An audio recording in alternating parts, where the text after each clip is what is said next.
Say hi to my pozhalovat, bonjour, and hola. Welcome back to Nevar. My name is Nevar, and you're watching my video.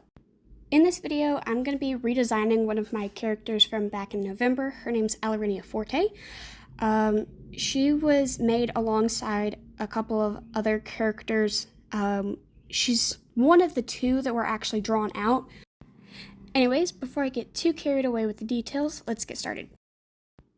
The first thing I wanted to do is get a general idea of Alarinia's body type and height and other basic details like that. Because originally when I made Alarinia, I didn't think about any of that. She was just supposed to look like, kind of like a playing card, I guess. Because that's kind of her whole thing, is that she's dealing with magic and there's a price for it, so it's kind of like gambling. Something important to mention is that her design and everything is meant to feel very much like steampunk and clocks and stuff like that. Not entirely steampunk, because I'm not exactly quite sure what steampunk is, because a lot of different images that you can find and things that you find on Pinterest and the internet are not very descriptive or accurate in some ways. So keep that in mind, I guess. Yeah, her boots. Originally, I was just not gonna draw her any feet because I was too lazy to, and I also didn't really feel like it was important enough. But it is a redesign of her entire character, so I decided they were gonna be important. Ignore her boots the entire time until they look like big giant socks.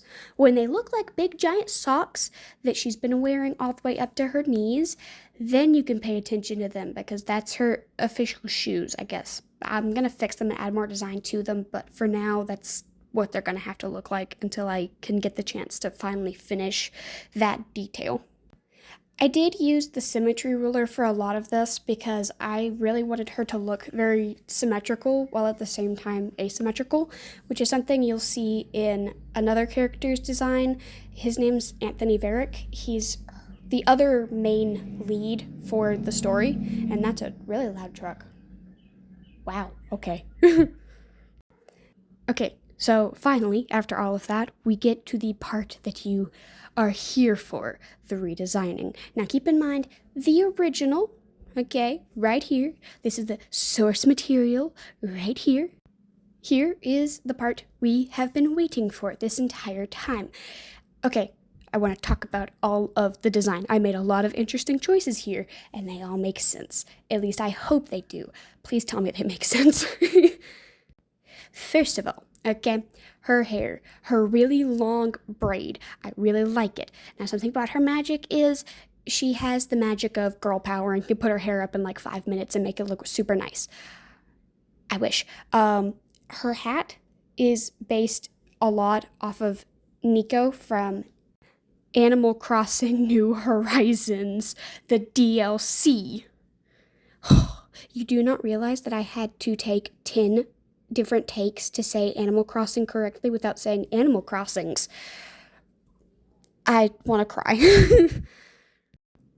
Okay, so her corset. I really like the look of corsets in like more steampunk feel-y vibes, clothes stuff, I guess. I also really like short dresses. I think that they look really nice, especially with the ruffles that like show up underneath it. It's like, oh my god, you have ruffles. How cutesy. But that shape of skirt's not gonna stay, because I really didn't like how high up it was.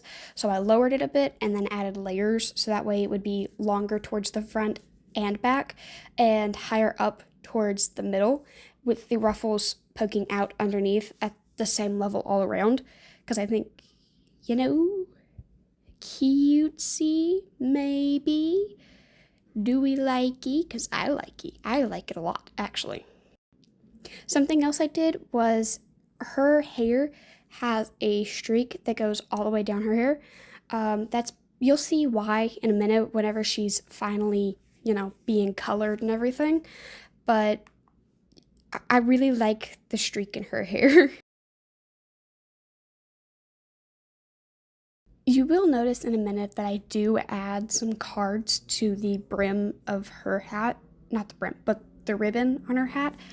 And I also add a little dangling clock and some necklaces and stuff like that around, so that way it has more to it and doesn't look as empty.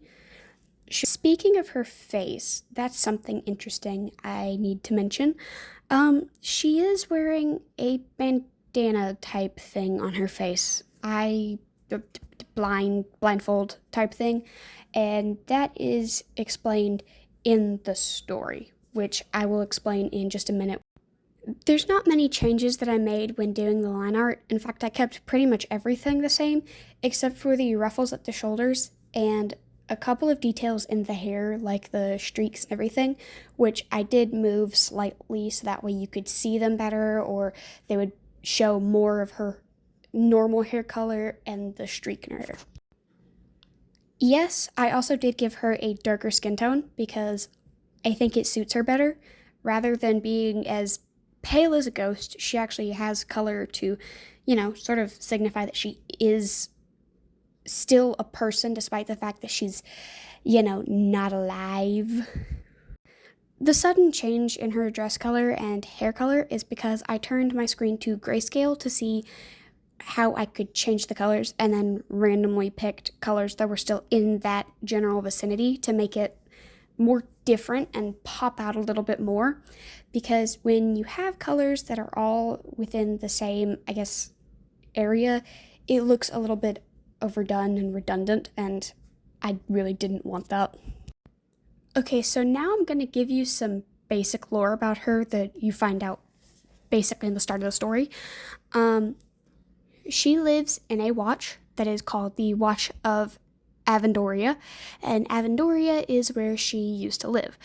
She is royalty and has been in the watch for thousands of years, and the watch has been passed down from generation to generation until we get to our main character, and his name is Anthony Varick. I mentioned him briefly a minute ago when I was talking about redesigning him, but here is his original drawing, and I will show the redesign in the next video, which is also going to be mainly focused on him and him alone, because I want to give these two characters their own spot and their own videos, so that way there's more talking about them, talking about their details, and talking about their life. So Alarinia does live in the watch, and all of her magic and her abilities that she has are tied directly back to the watch. When she first meets our character, our main lead, Anthony Varick, she warns him that there is a price to pay with magic, and that the watch starts a debt with you the moment you start taking anything from it. That includes anything the watch gives you, you owe the watch something back of equal price, I guess you would say. And so something that, like you'll see in the top corner, is the debt that she paid when she used the watch. There is a whole story as to why she used the watch and how she became part of the watch, but I'm not going to spoil that for you until I'm either not going to share the story or I do finally finish it, which I'm working on the key plot points and everything for at the moment, so keep an eye out for that. The hand in the corner is her hand, and that's why she's wearing the gloves, is because the price that she paid for using magic of the watch is that she's permanently stained by the magic. So here is the final drawing. If you liked, please leave a like and subscribe. I think the button's still closed. I'm not entirely sure, but I hope you enjoyed, and I will see you in the next one. Until then, have a meme.